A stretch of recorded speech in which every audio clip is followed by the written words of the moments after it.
High বন্ধুরা, Ghosh poultry ফার্মে তোমাদের সকলকে স্বাগত।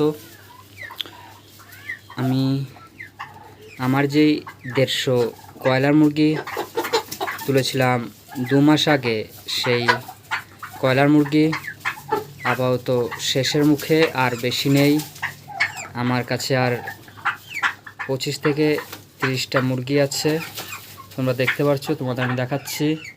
আর বেশি মুরগি নেই। এই ঘরে 18টার মতন মুরগি আছে, আর ওই ঘরে 7-8টা মুরগি আছে। এরপরে আমি আবার টার্কি মুরগি তুলব, কেননা এই মুরগি আপাতত বন্ধ রাখছি। তার কারণ হলো কদিন পরে আমার আবার পরীক্ষা আছে, এই কারণে এই মুরগি এখন আপাতত পুষবো না। এখন কিছু টার্কি মুরগি তুলব, কেননা এই মুরগিতে প্রচুর সময় দিতে হয়, সেই সময় আমার কাছে এখন নেই।